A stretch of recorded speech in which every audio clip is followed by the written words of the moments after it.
two, three.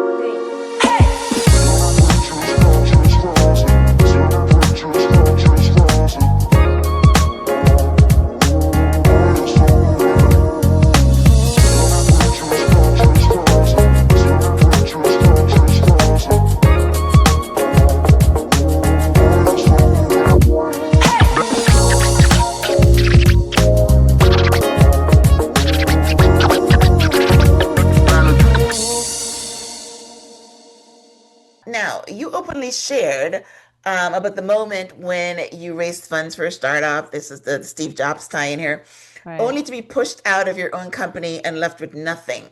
What did losing your title, income, and identity teach you about self-worth, and reinvention? Yeah. And it's funny because I'm looking outside and right behind my fence here in in the back of my home is actually the Steve Jobs garage. So that's kind of how where he started. So it's You're kidding me. it's yeah. Wow. So so what it taught me. I think again, you learn a lot from mistakes, you learn a lot from failures. I do believe it's always darker before the sunrise. So if somebody is in a dark spot, it's actually really hard to see the sunrise at that moment.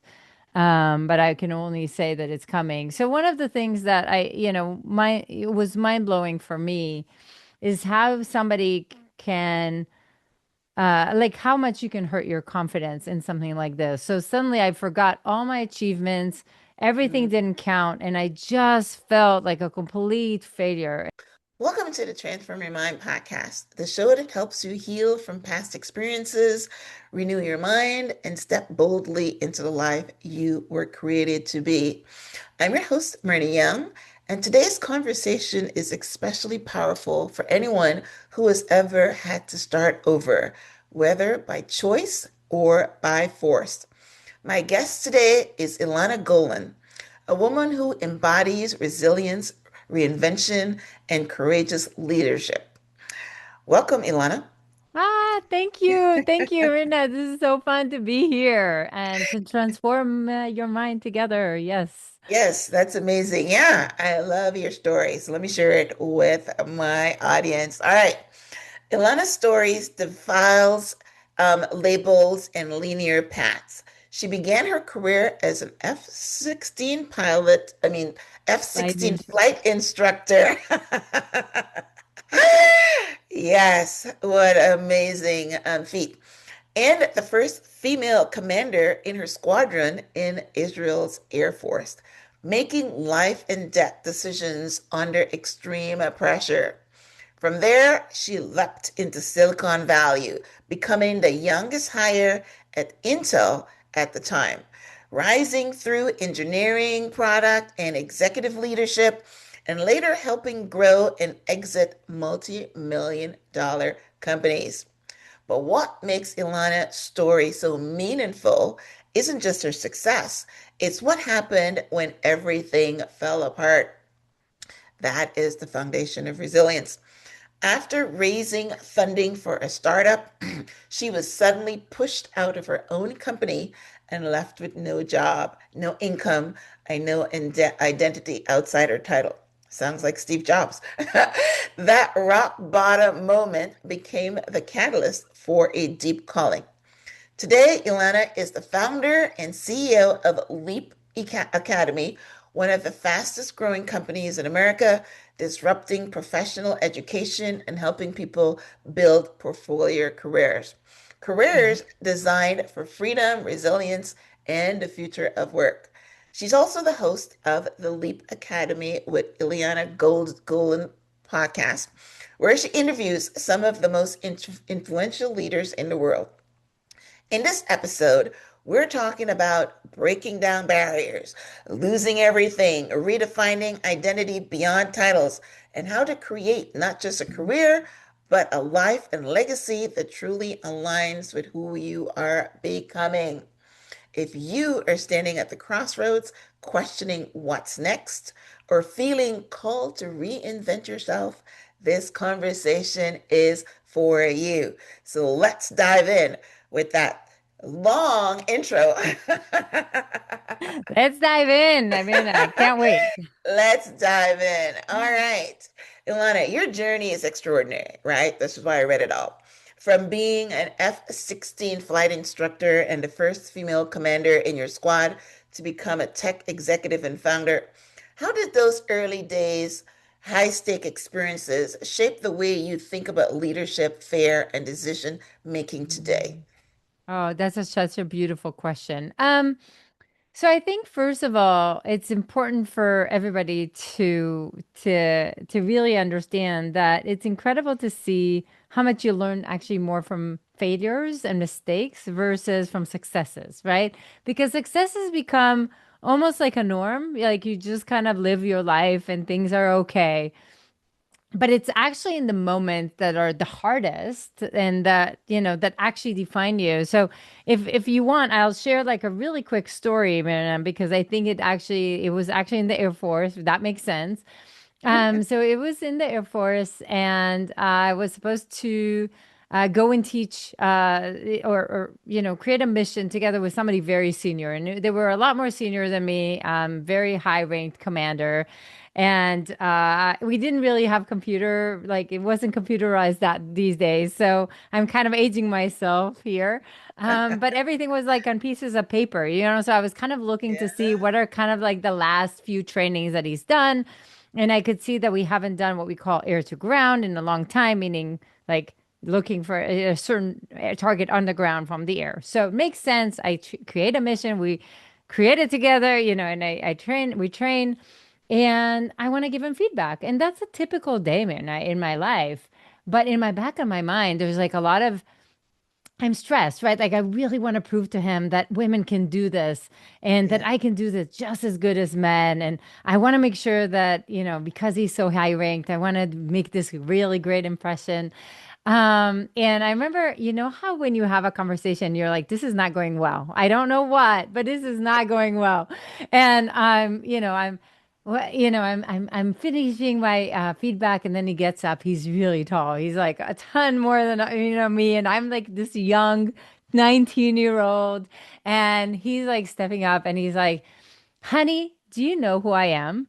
And I'm like, I mean, I knew his name. I know, but do I'm supposed to know anything else? And I'm like, I'm trying, and he's like, well, when you were about 6 years old, I bombed the nuclear plant in Iraq. So it basically what he was trying to say is like, I know air to ground in my sleep.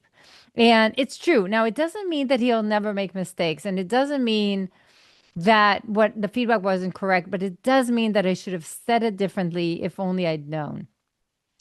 Hmm. And and when I got over the humiliation and shock, what I realized is it's probably one of the most important lessons are actually who's in front of you. And it's critical for leadership. It's critical when you try to open doors. It's critical when you talk even to your kids or a clerk in the supermarket, like understanding who is actually in front of you and how to speak to them in a way that will move people's minds, will resonate, will create that connection, especially in this lack of trust economy that we live in.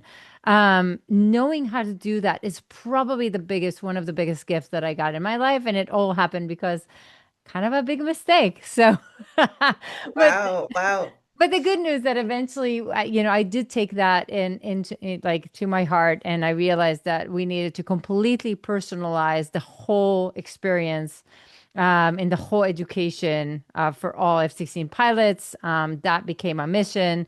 And we did it. And that's why I became the first woman to become a commander in my squad. So eventually it helped me break that barrier. But it's also a lesson that I take with me every single day. Wow. That's a lot to unpack there. Um, I've heard people say that your communication, that you should never be fake, that you should communicate the same way to your boss, to your kids, to your spouse. I don't know how true that is. I've never been a corporate leader, but um, I mean, I can understand where you're coming from as far as um, a leader giving feedback to subordinates. But yeah, coming from the opposite end, I mean, I'm not sure that many people would experience giving feedback to their boss Yeah. or a high level commander, especially at 19 years old. So Yeah. he, so what do you think that somebody that's trying to put this into a, Yeah, into everyday life. No, this is such a good yeah, question because it's what do true. you think that I you don't did want to wrong?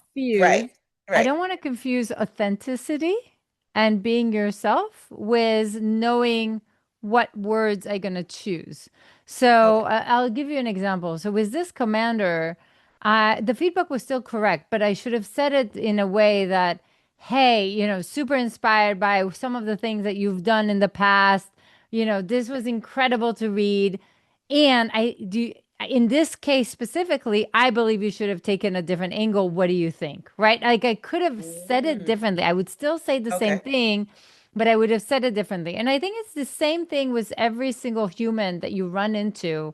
Because if you're trying, for example, to reach like a hiring manager or somebody like there's a way for you to rise above the noise. There's a huge people pile, like thousands of people or millions of people are trying to get to the same roles with the same people, the same, especially if you want somebody influential. Like I wanted to get Richard Branson on my podcast or Gary Vee or, the president of Starbucks. Like millions of people are trying to get to the same people. The question is, what can I say that is still authentic? But how do I form the words in a way that will actually make them listen? And I Mm, think when you understand that I can't just pitch myself, I need to pitch myself, but I want to pitch it in a way that will resonate, that will create a win-win, that will create a hook, a story, and then the offer. Like it will have a very specific structure that shows them that I see them, I hear them, I want to give value, right? Like and just say it in a way that will resonate. So I'm still saying it in my voice. I'm still authentic and I'm still me, but I will emphasize different things based on who's in front of me, if that makes sense. mm. Yeah, that makes a lot of sense. I'm actually, taking a course right now on how to make offers. So, yeah, and I guess once I perfect it, then I'll be going after those high Yeah. ticket clients too. But yeah, I hear what you're saying then. But yes, because what I was trying to get to was that if you are yourself and you're authentic, right, and you're not putting on airs or you're not putting on roles or you're not being, fake because you're in front of the president of Starbucks or, instead of someone else. But I hear what you're saying. It's always good to know your audience, right? Yeah.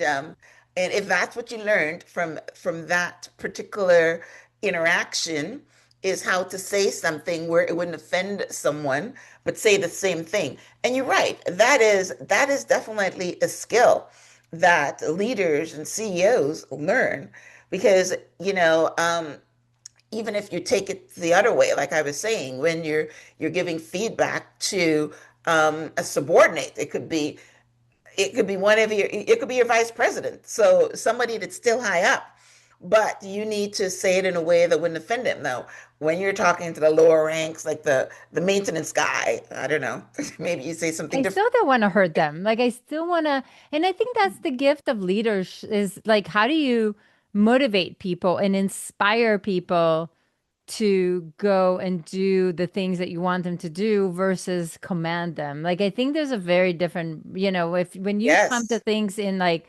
just trying to pull, commands on people, yeah, people might do a little bit of what you ask them, but they will do exactly what you ask them and not more than that.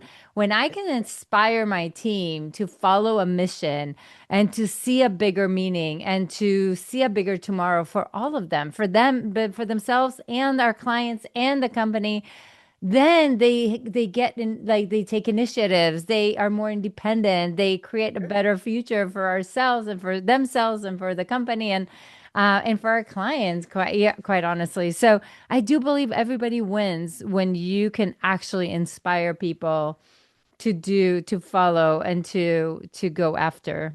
Because I think one of the other things that I learned is leaders are people that actually have somebody following you. It's not just a title. And I think the more you understand that you want to make everybody the best version that they can be, Mm, so that the tide will lift all boats. And when you yeah, can do that, it's incredible. I like that. I haven't used that in a while. The tide will lift all boats. I love that. Mhm. I remember to use it. Mhm. It's really interesting. When I was reading your bio, I said, you're just like Steve Jobs, but I know that was one of his strengths, that he inspired people. He was nice, and he probably didn't speak to them depending on who was in front of him. But whatever he did, he allowed people to take an initiative and own the projects and want to do well. And Yeah. they would give their life for the project. So however he did it, he actually did inspire them. So that's amazing. So now you openly shared about the moment when you raised funds for a startup. This is the Steve Jobs tie in here, Right. only to be pushed out of your own company and left with nothing. What did losing your title, income, and identity teach you about worth, and reinvention? Yeah. And it's funny because I'm looking outside and right behind my fence here in in the back of my home is actually the Steve Jobs garage. So that's kind of how where he started. So it's, You're kidding me. it's yeah. Wow. So so what it taught me, I think again, you learn a lot from mistakes, you learn a lot from failures. I do believe it's always darker before the sunrise. So if somebody is in a dark spot, it's actually really hard to see the sunrise at that moment. But I can only say that it's coming. So one of the things that it was mind blowing for me is how somebody can like how much you can hurt your confidence in something like this. So suddenly I forgot all my achievements, everything Mm, didn't count, and I just felt like a complete failure. And man, I think this is like probably one of the hardest moments in my life for sure.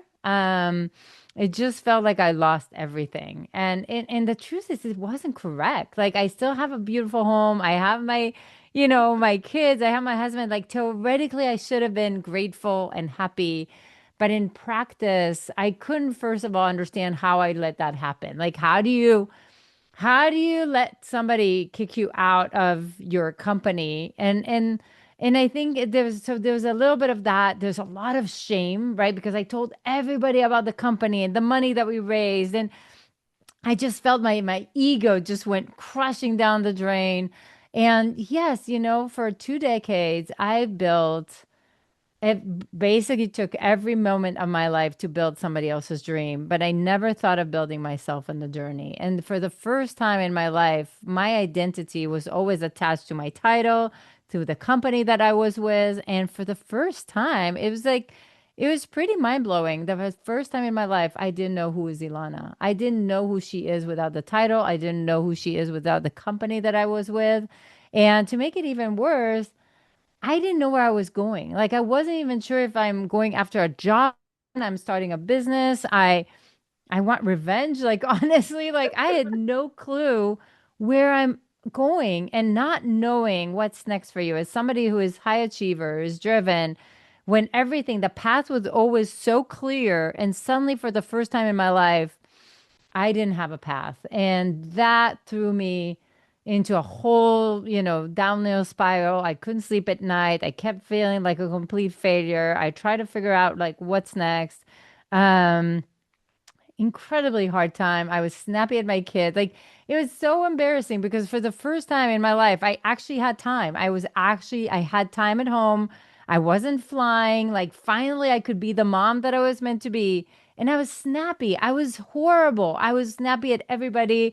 My health deteriorated. I gained weight. I was hospitalized. I was like, who am I? Like what happened to Ilana? And the truth is at that moment when you're in this downhill spiral, sometimes you don't even know if anybody or anything can get you out of this mess.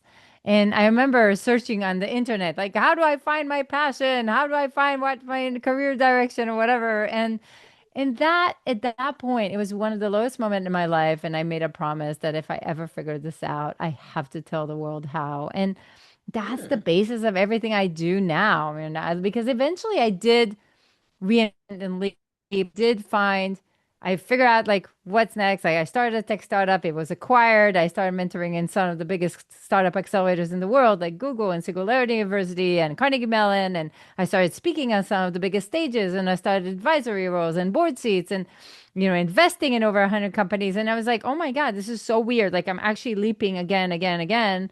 And then I Mm. realized this, like, I'm like, as a geeky engineer, eventually I'm a geek. And I was like, this is so weird. Like, I'm actually doing the same four steps again, again, again. I'm just getting better at those steps so I can leap faster and higher. And one of the things that realization that came from me, I think it was like around 2019. I was like, so why nobody that who could have taught me this faster when I was at that bottom of my barrel? But then I kind of actually said, you know what? What if I actually knew that way earlier, like in my 30s, and I actually would have built my brand? I would always be kind of leap ready. I would always be intentional, strategic with my network, with my branding, so that I will never have to fall this deep. And that became a mission. I was like, we're in front of a cliff of tens of millions of people that are going to need to reinvent themselves. And I want to touch as many people as I can, as fast as I can, because this is going to be a cliff, and I want people to be in the driver's seat, to create these portfolio careers, to become their own economy, even if they want to be employed. I like being employed. Like I think like for people, like I think it's a good avenue for most people. But even if you are employed, you have to build your brand. You have to build some safety nets. You have to create your own portfolio and to become your own economy, because it's not going to be stable. Yeah. Oh, wow. That was a great story. Now, as I was listening to you, I'm thinking about why I know that rejection is very hard. And whether you're rejected from a job, you're rejected from a spouse, you're rejected from your kids, because sometimes it happens. It's very hard and it's very painful, and it reaches to your soul. But one of the Yeah. things that I have done in my life is reframe. So, I mean, I think that if I was sitting in that position that you were in when you got pushed out of your own company, I would have reframed it, because I've learned that change the way you think of a thing, and the thing you think of will change. So, I mean, how did you? I mean, and I love the fact that your company is called Leap, because you're leaping. That's great. Right. I wouldn't have you know, people always want to know how you came up with the name, so I love that. So, take us through how, I think you said for 2 decades, that's a long time. How did you rebuild yourself? Because obviously, um, you know that you're high achieving, you're smart, you're intelligent. You were like, teaching people at 19. That's what you said. I don't know how early you started, Yeah. but that tells you that you're super smart, you're super intelligent. So, and I know that a lot of people get tied up with their roles. It's just like roles are, yeah, you're a CEO, you're a mom, you're a wife. Um, and when those roles leave you, there's nothing left of you, because you never had you. But Right. I'm not sure that's where your conversation is going. You were talking about a brand. And so take us through how you leaped, love that word, how Yeah. you leaped from See? being down in a barrel to being back up on the mountain. So, Yeah. or your leaps. Yeah. No, Myrna, it's a good question. So this whole thing ordeal, I guess, happened around 2014, 15. And yeah, so basically, um, I did, again, I think, if I'm being really honest, I was throwing spaghetti on the wall. I was trying to figure out what will stick. I am a doer, so when I am at the bottom of my barrel, I try to do a lot of things. In hindsight, I probably wasn't as in like it wasn't as strategic as I should have been. Like if I had Leap Academy, I would have done it a lot different. I would be a lot more strategic with it. I would be a lot more intentional. I would be a lot more in the driver's seat. And I think I wouldn't suffer so much on the journey. But um I did eventually. I started a tech startup. We were acquired. It's a whole different story. Happy to share, but it's a very different story. Very funny. And then, that created a little bit of like, okay, like this is cool. Like I'm getting into the rhythm of that. It wasn't like a life changing. I'm gonna be rich for the rest of my life, but it was a nice little exit. But it gave me enough to feel like, okay, like I'm actually excited about this. And at least about entrepreneurship. And I knew at that point that I don't want to find another job. Like I'm probably going to create something, but I wasn't sure what. So again, that, confusion came back again. Like it's a theme probably. Like the lack of clarity is a theme in my life. Maybe that's why I decided to solve it. Um, And and so, so let me interrupt you there. yeah, yeah, So yeah. you leaped. Okay, I mean that's probably not a probably good word now, but you got out of your funk. It's a Yeah. better word by finding something new, like a new startup. It wasn't a personal transformation.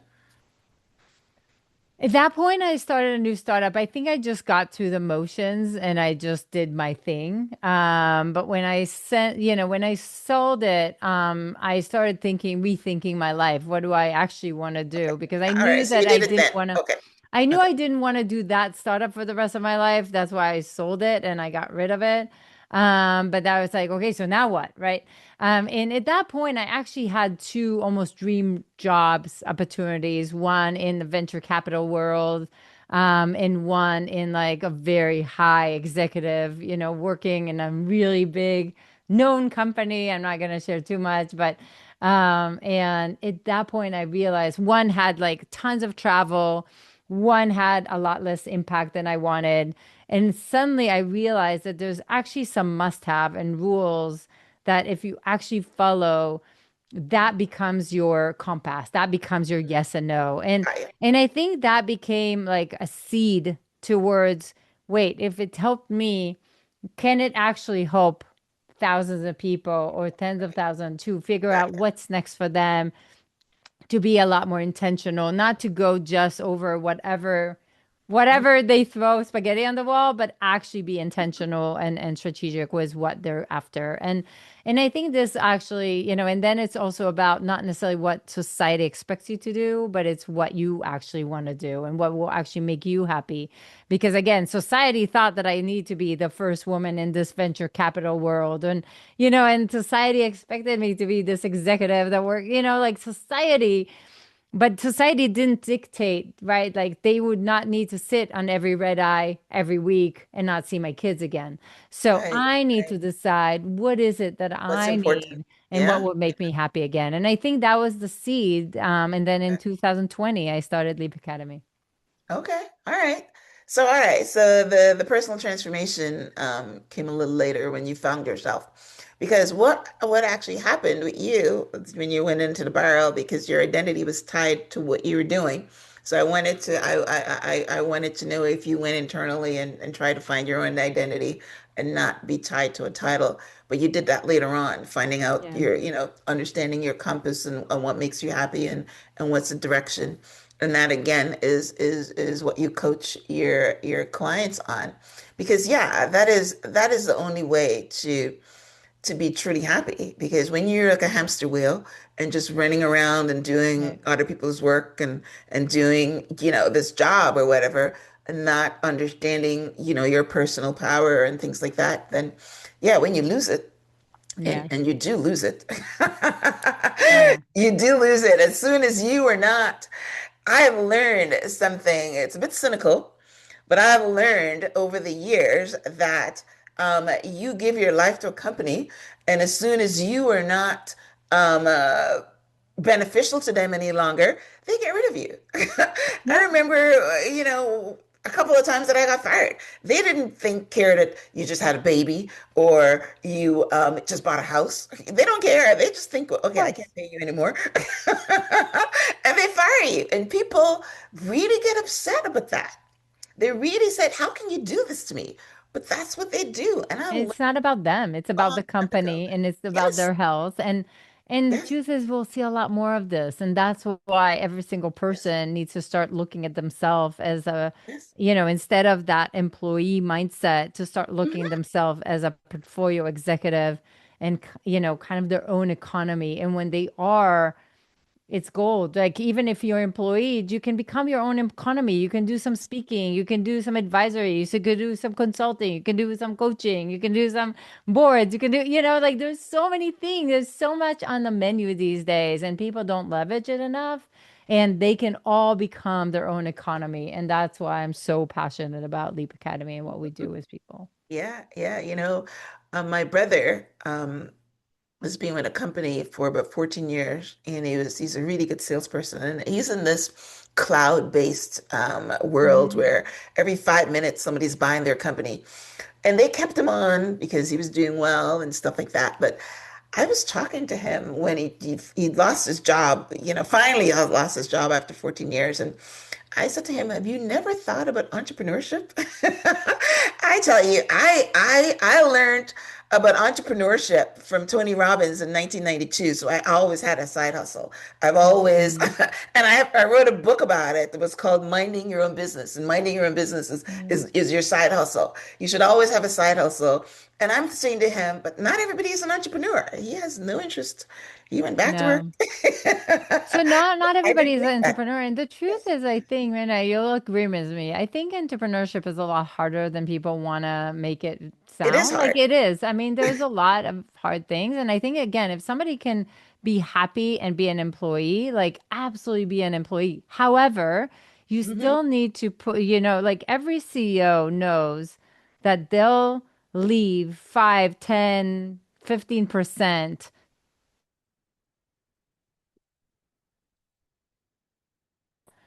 Right. So for me, it's like if every single person start becoming very intentional, even if they are employed, but start being again intentional about, building their brand, understanding, being always leap ready, broadening their strategy, broadening their network, making sure they have ambassadors out there to bring opportunities their way, doing some side gigs, right? And if Yeah. they are starting to be very intentional about it, they're just going to have a better future, and they're also going to have a safety net in case something goes wrong. And to me, that is the most important like message right now, because we're living in a time that Yeah. 92 million jobs will be eliminated. Yes. Yes, there's going to Yes. be others, but Yes. only for the people that will know how to adapt. And I Yes. think this is the big message for me in this world of Hmm. now. Yeah. Yeah. Yeah. So that's very true. I mean, this AI evolution that we're in right now, it's going to affect a lot of people and a lot of lives. And I was reading something the other day, and they're saying that how do you make yourself different? Because AI doesn't have intuition. AI can't, there's certain things that AI can't do. So you've got to be thinking of, if you're in one of those fields that AI can take your job, then you need to start thinking of ways that you can reinvent yourself, which is basically what we're talking about here, loving Mhm. leap, right? Yeah. You mentioned something a minute ago that I would like to leave on the table here. You said there's 4 stages of leaping. You want to talk about that?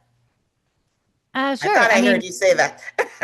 yeah, yeah. So, I mean, again, in general, there's a few things that you're gonna have to do. The very first thing is get clear on what it is that you want to do next, right? And that has to be there.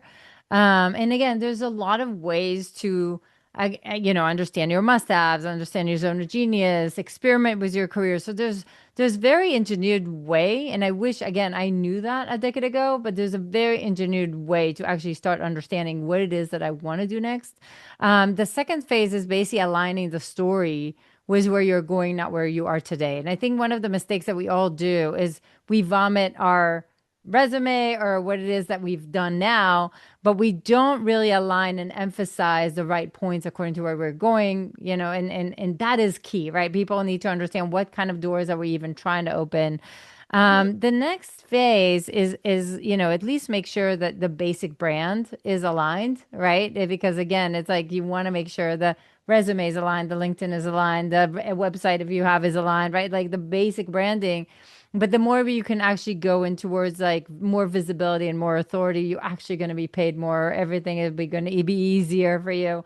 And the last piece to understand is that, especially mid to late stage career, especially when it's crowded right now, especially um, in, when there's it's AI made it so easy to be average, right? Everybody can be average, but it's harder to rise above the noise.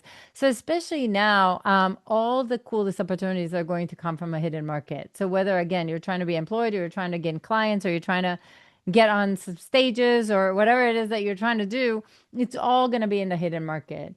And if it's all in the hidden market, the question is, how do you navigate that? How do you open doors? How do you get your network to become your ambassadors to bring those opportunities to you? And when you get really good at that, this is where the chess game is, right? Like, this is where the people, start basically, because again, the opportunities are there all the time. And like now I'm looking at opportunities that I didn't even know existed, right? I mean, did I know that I can find myself with Richard Branson, Private Island? Like, no, of course I didn't Oh, know you've that been there? existed, right? Oh, Like nice. it took me, but it's like, it's not that, yeah, it's not that the opportunity wasn't there. I was like, I didn't have the eyes for it, or I didn't have the capital for it, or whatever it is. So for me, it's more about um the brand. Everybody has a brand. Your brand is what people think about you when you're not in the room. And I think Mhm. but it's the easiest time to control the narrative now. Yes, yes, yes. I started off with a brand and then I kind of went away from it because, I thought it was boring or whatever. And then all of a sudden now, when I'm talking about, um, I need to go back to it because that's exactly what ChatGPT said or somebody said, that your brand is what people think about when they hear your name, right? So I'm thinking, okay, I need to stick to my brand instead of jumping all over. So that's actually pretty good. Yeah. Um, I like what you say though about it leads into the question I have here. Many listeners feel that they're too late, too tired, or too stuck to start over. What would you say to someone standing at the crossroads right now, unsure of their next leap, but Mm. knowing that they can't stay where they are right now? That's a Oh, tough one. that is a tough one. I'll say a few Yes. things, and I think this is a really important question. So thanks for asking. The very first thing I'll say is, especially in corporate. So if and there's a little bit of a difference if it's corporate or entrepreneurship. Um, in corporates, age is real. Ageism is real. Like, if somebody doesn't admit that it's real, they're lying to you, right? Because theoretically it's not allowed, but that's BS. Because at the end of the day, they're gonna do whatever is right for the company. Now, but Yes. here's the beautiful thing: if you basically sound exactly the same, so if somebody's a 50-year-old, they sound exactly the same as a 30-year-old. If they sound exactly the same story, same experience, of course they'll take the 30-year-old. The question is, how can you tell a story that will make people say, oh my God, I have to have them?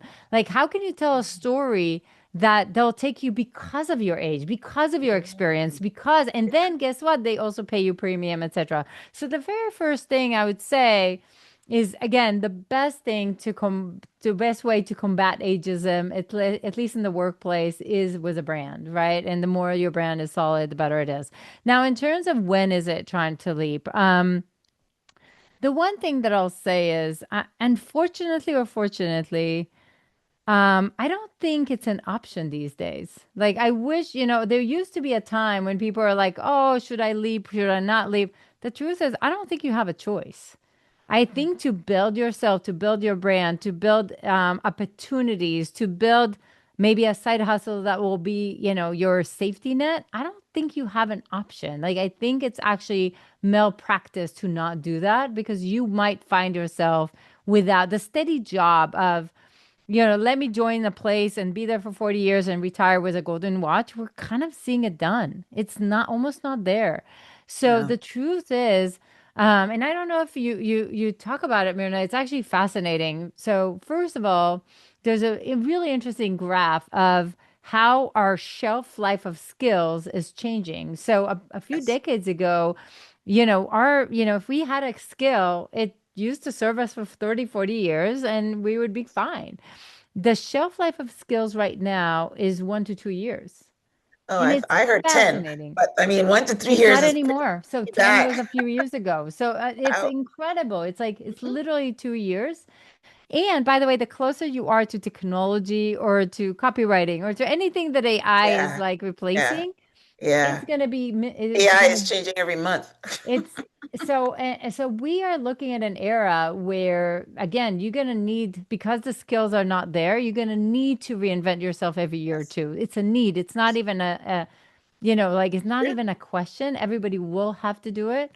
And what's also interesting is that how there used to be IQ and then now there's and then there's it's EQ, replaced to right? EQ. And right now, emotional intelligence became really important. But if you're going to look today, it's actually AQ, adaptability quotient.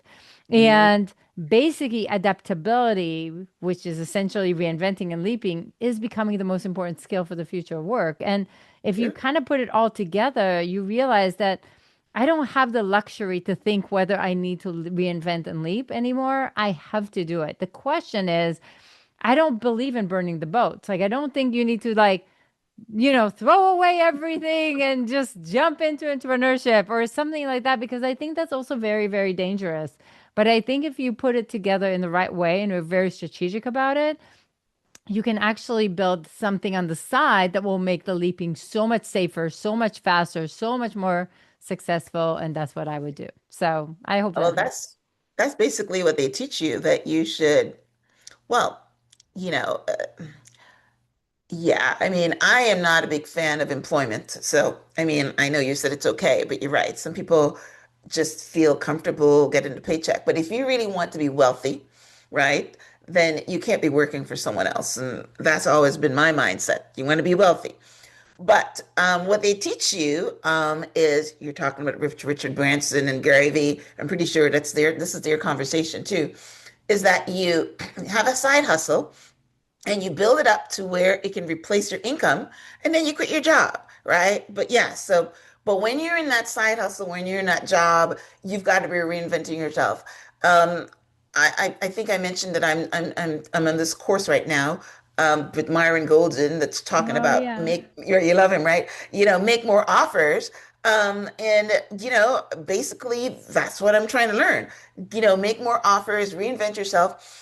And what I was going is he's talking about he reads a book a week because and Mhm. that's how Yeah. Tony Robbins, who's started my career in 1992 as an entrepreneur. It's a long time ago. But yeah, he talks about how he read 700 books a year. Books, reading, education is where it's at. And it's not necessarily going to an Ivy League school and getting a doctorate and, a master's degree and bachelor's and the things that they That told time is you. gone, kind of. Yeah. Yeah, exactly.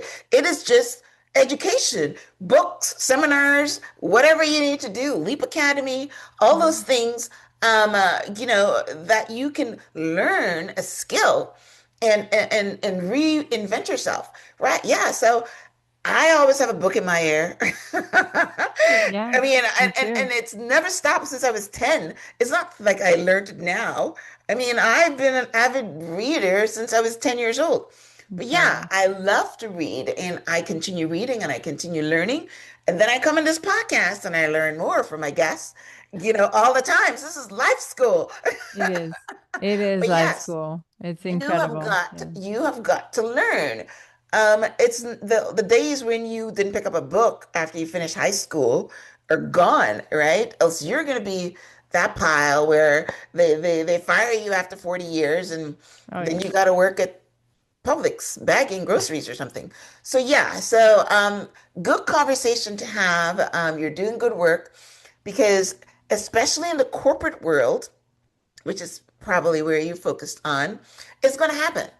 You're going to lose your job. They're going to kick you out, especially if you're making a lot of money. That's what they start doing. If you're making six figures, then they get rid of you and hire a 30-year-old Yeah. old and pay them 30 or sixty thousand Yeah. dollars. That's been what's been happening in the corporate world for a while now. Yeah. So you've And got I to would say even expect it. entrepreneurship. So even entrepreneurship, like the more again, if somebody's running a really big organization, maybe not so much, but in entrepreneurship, I mean, there's a lot of ups and downs, I'm sure you know, right? And sometimes some things are not stable. So if you can actually have a few things on the side, if one didn't work, at least I'm gonna have some advisory, I'm gonna have some board seats, I'm gonna have some investment, I'm gonna have, Yeah, there's a big plus in yeah, diversifying. that seems to be the new thing. Tony Robbins keep bragging he has 150 companies, and I was just listening to Kevin O'Leary. He talks he has 52 companies, and I'm thinking, all right, Every so I guess that's right. billionaire will have multiple ventures. And for me, the question was then why is nobody teaching it? And we became the first entity, formal entity to teach us. So we own portfoliocareer.com. Like we I'm were sorry, the what's it called? first ones to actually teach portfolio career because I think it's Okay. weird that it's not taught in schools, honestly. Yeah, okay. Oh, amazing. All right. So that's a good leading to tell our listeners about, your company, Leap Academy, and where they can, find you, your social media handles, any of that stuff that you want Yeah. to talk about, your podcast. Ah, thank you. Yeah. So, I mean, our podcast, I definitely want to put a little plug. I think it's incredible. We do speak to some of the biggest leaders of our time, from, again, the founders of Airbnb and Wikipedia and I can go on and on. For me, it was really important to understand the president of Starbucks, the president of Shopify, like it was really important to talk to some of the biggest CEOs and founders that you may have heard the names or then heard the brands and really understand how they build themselves. Like what decisions have they taken in order to make that almost like a blueprint of their career. And first of all, it's been like the biggest school in my life because suddenly I get to speak to all these cool CEOs and ask them You about learn. their. So that's been an incredible learning experience. And you can learn, this is better than any MBA. And by the way, it's free. So it's called Leap Academy with Ilana Golan. Go check it out. I do think it's incredible. And again, not because of me, because of my That's right. guests. So, so leverage that. And in terms of Leap Academy, yes, our mission is to help anybody become the best version of themselves in their career. So whether they're after entrepreneurship or they're after being, um, looking at corporate, I do believe every single one of them should create a portfolio career. And if one of those portfolio is Myra, is like an offer, then Myra and Eileen or Russell are the best ones. And we're in touch with all of them. So, we're actually going to have LeapCon 2026. It's like a big event that we're putting together. We're going to have Eileen on stage. I don't know if you know Eileen Wilder, but we're going to also have like, again, the president of Starbucks, the founder of Siri, Apple. Like we're gonna have a guy called Sagi. What city is it going to be in? So that's gonna be in San Jose, in California. It's the end of this month, Ah, February 26th to 28th. I don't know when this is airing, but I would love to invite people in. It's gonna be an incredible event, and it is more of a transformation event. It's not so much about the content. The mm, people will come with a specific identity, and it's just going to morph into this creating their own economy and their own portfolio. And to me, it's one of the most incredible people, the incredible thing, but also just Leap Academy is about just putting this really engineered framework to help anybody driven to reinvent themselves, leap their careers, and start creating that freedom of choice, if you will, whether it's like traveling or passion or fulfillment or, wealth or income or generational, whatever it is that they want to create. But how do you start creating that in a lot more intentional way? And it's incredible. So, but thank you, Myrna. that's beautiful. That's beautiful. Wow. Yeah. I definitely need to start following you and listen to because I'm in that wealth space right now. I'm just like taking courses and doing all this stuff and and Good. I've got a course here from Grant Cardone, and then I've got another Yeah. one from So we had all of these on our podcast. So I had Russell Branson on the podcast and Grant Cardone on the podcast and Brandon right here. Dawson and like all of them. Yeah, we're gonna have Elena Cardone in a couple That's of who I weeks. thought you were talking about when you said Elena, but you used a different word, a name. But yeah. Yeah. Um, so that's good for you. Impressive. I like it. I like Yeah, it. thank you. I like I'm it a having lot. fun. I'm mainly having a ton of fun and it just you feel the impact, and I'm sure you feel it too. So, and I'm Yeah. sure, there's nothing like impact in knowing that you impacted somebody's life. Yeah. That's beautiful. I love that. I love that. Yeah. Wow. Yes. So definitely. All right. Wow. So this has been a very powerful conversation. I love it. Thank It's a you. little different from, most of the ones I have because I've been gearing towards anti-aging and longevity and health. But it's great to interrupt with business-minded topics, which is one of the reasons, you Well, know, I'm a big triathlete, and all I do is all my big ideas is hiking and all of this. So I am a big fan of that as well. So for sure. exactly right. Well, that's how you keep your mind sharp, obviously. You have to. Yeah. You're right. So that's pretty good. So I am, I'm glad that we took a little break from the health and talking about business, and how you can definitely, reinvent yourself because it's very important. If there's one thing you learned from this conversation is that, yeah, I mean, I heard 10 years that whatever the skills that you learn now will be obsolete. Elena is talking about the fact that it's 3 years, 2 years to 3 years. So, which Yeah, means that you it's always moving got to be fast. reinventing. You got to always be reinventing. So, if this episode resonated with you, it's likely because Ileana spoke to something deeper than career strategy and spoke to identity, courage, and the willingness to begin again when the old version of life no longer fits. Ilana reminded us that failure is not the end, it's often the invitation, that your worth is not your title, your income, or your resume, and that reinvention isn't a one time event, it's a lifelong skill. If you want to learn more about Ilana's work on Leap Academy or the concept of portfolio careers, you'll find it all in the links in the show notes. And also, I will have, a blurb of our conversation on the show page, which is myhelps.us, with links to her podcast and, her website. I Did love you it. give me your website? What's your website? Yeah, and it's sleepacademy.com. And actually, Myrna, we're going to give you also a link specifically to your audience so that we can give them actually like a free strategy call and like a whole career 360. It's like really, really cool to check it out. And because I want to make sure that, again, every single person knows exactly what they need to do in their career. So we're going to have like a free training for you and a strategy call. It's going to be really fun for your Awesome, audience. awesome. So yeah, that will be on the show page. And I'll link out to that. Thank you for offering that. And I encourage you to explore what's possible when you stop waiting for permission and start owning your next step, your next leap, I should say. Um, and if this episode encouraged you, please share it with someone who's quietly struggling or standing on the edge of change. Sometimes one story is all it takes to remind us that starting over is not a failure, it's faith in motion. This was very inspirational to me, Alana. So thank you very much for being a guest on the show.